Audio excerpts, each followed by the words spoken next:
वीर education में आप सभी का हार्दिक स्वागत। दोस्तों, रीट 2021 के सुपर फास्ट क्वेश्चंस में आज के वीडियो में हम बाल अधिकार एवं बाल संरक्षण के महत्वपूर्ण प्रश्नों के बारे में परिचर्चा करेंगे। दोस्तों, ये प्रश्न अति महत्वपूर्ण है और रीट 2021 में एक या दो प्रश्न इनमें से पूछे जाते हैं। तो दोस्तों, अपनी ईमानदारी से आपको कमेंट बॉक्स में इन प्रश्नों के सही उत्तर देना है। तो बढ़ते हैं पहले प्रश्न की तरफ। आज की वीडियो का पहला प्रश्न है हमारा, यूनिसेफ द्वारा हर वर्ष बाल श्रम निरोध दिवस मनाया जाता है। तो कब मनाया जाता है दोस्तों? 1 मई, 30 अप्रैल, 12 जून या फिर 8 मार्च। तो बताइए दोस्तों, सही ऑप्शन क्या होगा? सही ऑप्शन होगा दोस्तों 12 जून। जी हाँ, बाल श्रम निरोध दिवस 12 जून को मनाया जाता है। और दोस्तों, अंतर्राष्ट्रीय बाल दिवस, यह भी ध्यान रखना है आपको कि अंतर्राष्ट्रीय बाल दिवस कब मनाना प्रारंभ हुआ। तो अंतर्राष्ट्रीय बाल दिवस 20 नवंबर 1954 से मनाया जाने लगा। और दोस्तों, भारत में ये भी ध्यान रखना है, भारत में बाल अधिकार दिवस, भारत में बाल अधिकार दिवस, बाल अधिकार दिवस, भारत में बाल अधिकार दिवस कब मनाया जाने लगा दोस्तों? 20 नवंबर से। तो 20 नवंबर को दोस्तों भारत में बाल अधिकार दिवस मनाया जाता है। ये भी महत्वपूर्ण प्रश्न है, इसके बारे में भी आपको ध्यान रखना है। आगे बढ़ते हैं दोस्तों अगले प्रश्न की तरफ। नेक्स्ट प्रश्न है हमारा, भारत में 6 से 14 वर्ष के बच्चों को निःशुल्क एवं अनिवार्य प्राथमिक शिक्षा प्राप्त करने को मौलिक अधिकार कब बनाया जाता है?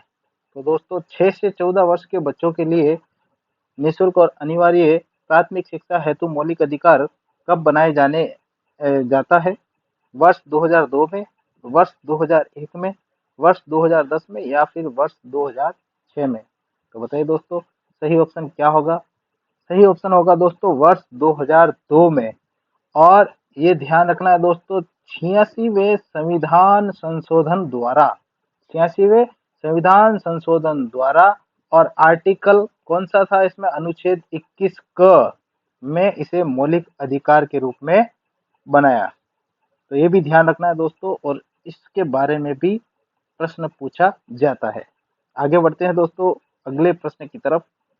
तीसरा प्रश्न है, निःशुल्क एवं अनिवार्य प्राथमिक शिक्षा को मौलिक अधिकार बनाने वाले संविधान संशोधन अधिनियम कौन सा है? तो बताइए दोस्तों, इसमें से कौन सा संविधान संशोधन अधिनियम है? 13वां, 92वां, 86वां या फिर 87वां? तो सही ऑप्शन होगा दोस्तों इसमें 86वां। 86वें संविधान संशोधन में क्या हुआ दोस्तों? आर्टिकल 21 क को जोड़ा गया। किसको जोड़ा गया? आर्टिकल 21 क को। और कब जोड़ा गया? 2002 में। तो दोस्तों, महत्वपूर्ण तथ्य है, इसके बारे में विशेष जानकारी आपको रखनी है। आगे बढ़ते हैं अगले प्रश्न की तरफ। अगला प्रश्न आपकी स्क्रीन पर, देश में बालकों को निःशुल्क एवं अनिवार्य शिक्षा अधिकार अधिनियम कब प्रवृत्त हुआ? निःशुल्क एवं अनिवार्य शिक्षा अधिकार अधिनियम। दोस्तों, प्रत्येक प्रश्न को अलग अलग रूप से बदलकर यहाँ पे बताया गया है, तो ये प्रश्न अब आपको भी पता होना चाहिए कितना महत्वपूर्ण और कितना इम्पोर्टेंट है। तो बताइए दोस्तों, 14 नवंबर 2010 को, 1 अप्रैल 2010 को, 2 अक्टूबर 2010 को या फिर 1 अप्रैल 2010 को? तो सही उत्तर क्या होगा दोस्तों?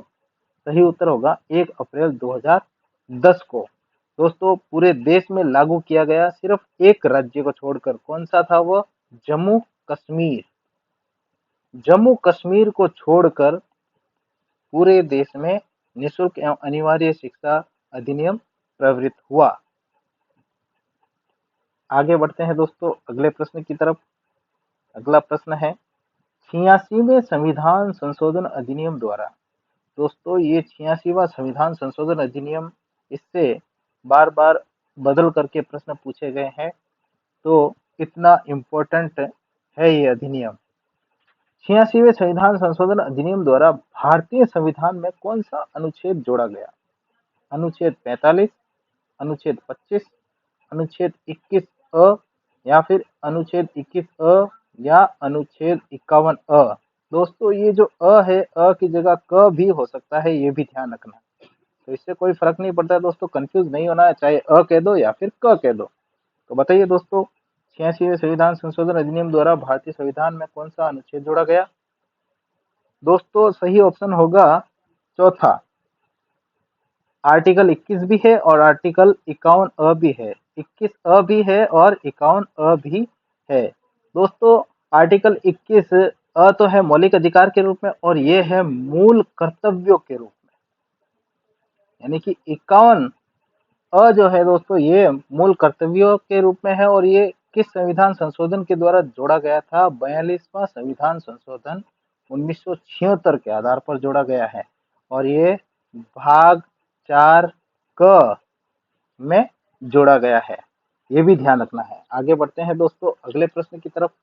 अगला प्रश्न है आपकी स्क्रीन पर, भारत में बाल श्रम को प्रतिबंधित करने हेतु बाल श्रम या प्रतिवेद व विनियम अधिनियम कब बनाया गया? बहुत ही इम्पोर्टेंट प्रश्न है दोस्तों और कई बार एग्जामों में इसे पूछा गया है। तो बताइए दोस्तों, बाल श्रम अधिनियम कब बनाया गया? 1988 में, 1985 में, 1991 में या फिर 1986 में? तो कब लागू किया गया दोस्तों? 1986 में। दोस्तों 1986 में ये किस कमेटी के द्वारा लागू किया, ये भी ध्यान रखना है, गुरुपद स्वामी कमेटी। गुरुपद स्वामी कमेटी की रिपोर्ट पर क्या किया गया दोस्तों? गुरुपद स्वामी कमेटी की रिपोर्ट के आधार पर जो बाल एवं किशोर श्रम है उसको कानून के रूप में 1986 में बनाया गया, कानून के रूप में इसे बनाया गया।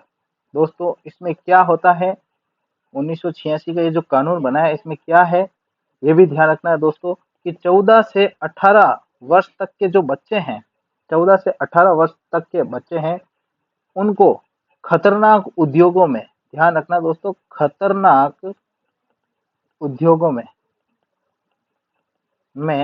काम करने पर रोक लगाई गई, ये भी ध्यान रखना है दोस्तों। आगे बढ़ते हैं अगले प्रश्न की तरफ।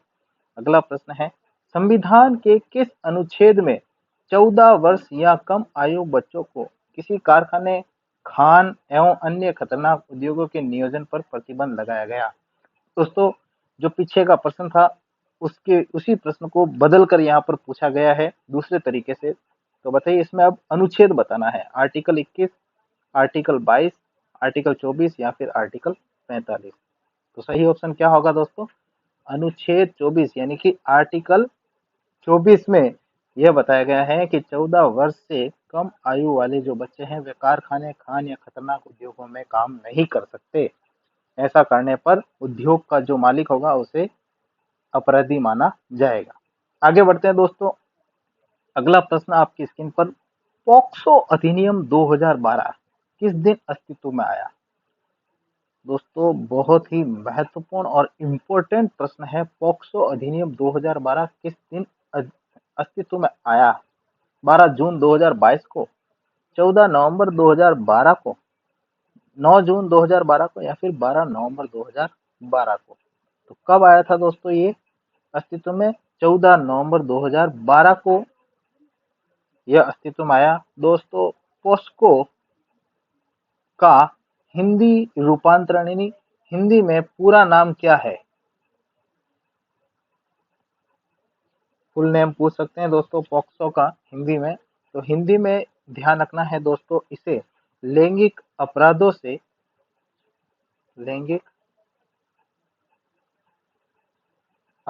से बालकों का संरक्षण अधिनियम, ये भी ध्यान रखना दोस्तों, इसका पूरा नाम क्या है? पॉक्सो का लैंगिक अपराधों से बालकों का संरक्षण अधिनियम। आगे बढ़ते हैं दोस्तों अगले प्रश्न की तरफ। अगला प्रश्न है, बालिका नीति घोषित करने वाला देश का पहला राज्य कौन सा है? महत्वपूर्ण प्रश्न है दोस्तों, बताइए। आंध्र प्रदेश, उत्तर प्रदेश, राजस्थान या फिर कर्नाटक। बालिका नीति घोषित करने वाला देश का पहला राज्य कौन सा है दोस्तों? देश का पहला राज्य राजस्थान है। ध्यान रखना है दोस्तों, इंपॉर्टेंट प्रश्न है। दोस्तों प्रश्न एक से बढ़कर एक है, और आपको यदि प्रश्न अच्छे लगते हैं तो वीडियो को लाइक, शेयर और सब्सक्राइब जरूर कीजिएगा। बढ़ते हैं अगले प्रश्न की तरफ दोस्तों। नेक्स्ट प्रश्न है, राष्ट्रीय पोषण अभियान का शुभारंभ कहाँ से किया गया? जयपुर से, झुंझुनू से, राजसमंद से या फिर बारा से? राष्ट्रीय पोषण अभियान का शुभारंभ कहाँ से किया गया दोस्तों? झुंझुनू से किया गया। कहाँ से किया गया है? झुंझुनू। झुंझुनू से सही ऑप्शन है सेकंड। आगे बढ़ते हैं दोस्तों अगले प्रश्न की तरफ। नेक्स्ट प्रश्न है, राष्ट्रीय पोषण माह कब मनाया जाता है? दोस्तों राष्ट्रीय पोषण माह के बारे में बताना है कि कब मनाया जाता है, ये किस माह में मनाया जाता है, सितंबर, अक्टूबर, नवंबर या फिर दिसंबर? तो सही ऑप्शन होगा दोस्तों सितंबर। सितंबर महीना जो होता है दोस्तों वो राष्ट्रीय पोषण माह के रूप में मनाया जाता है। आगे बढ़ते हैं अगले प्रश्न की तरफ।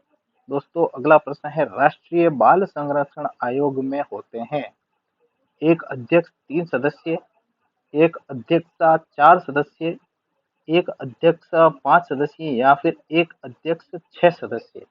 तो बताइए दोस्तों, राष्ट्रीय बाल संरक्षण आयोग में कितने अध्यक्ष और कितने सदस्य होते हैं? एक अध्यक्ष होता है और उसके 6 सदस्य होते हैं दोस्तों। ये भी ध्यान रखना है, बहुत ही इम्पोर्टेंट प्रश्न है ये। दोस्तों आज की वीडियो का हमारा अंतिम प्रश्न है आपकी स्क्रीन पर, राष्ट्रीय बाल श्रम उन्मूलन प्राधिकरण की स्थापना कब की गई? बताइए दोस्तों, राष्ट्रीय बाल श्रम उन्मूलन प्राधिकरण की स्थापना कब की गई? 16 अगस्त 1996 को, 5 जून 1990 को, 22 जुलाई 2002 को या फिर 26 सितंबर 1994 को? तो बताइए दोस्तों, राष्ट्रीय उन्मूलन प्राधिकरण की स्थापना कब की गई? दोस्तों 26 सितंबर 1994 को राष्ट्रीय उन्मूलन प्राधिकरण की स्थापना की गई। दोस्तों ये उन्मूलन क्या है? ये उन्मूलन बाल श्रम के उन्मूलन, बाल श्रम के उन्मूलन का रूप है, ये ध्यान रखना दोस्तों। यानी बाल श्रम के उन्मूलन हेतु ये स्थापना की गई है। दोस्तों आज का वीडियो यहीं समाप्त होता है। वीडियो अच्छा लगा हो तो लाइक, शेयर और सब्सक्राइब जरूर कीजिएगा। और दोस्तों एक भी प्रश्न को छोड़ना नहीं है। दोस्तों आज का वीडियो इतना ही। आप सभी को नमस्कार, फिर मिलेंगे दोस्तों। और चैनल को लाइक, शेयर और सब्सक्राइब जरूर कीजिएगा। तब तक के लिए आप सभी को धन्यवाद।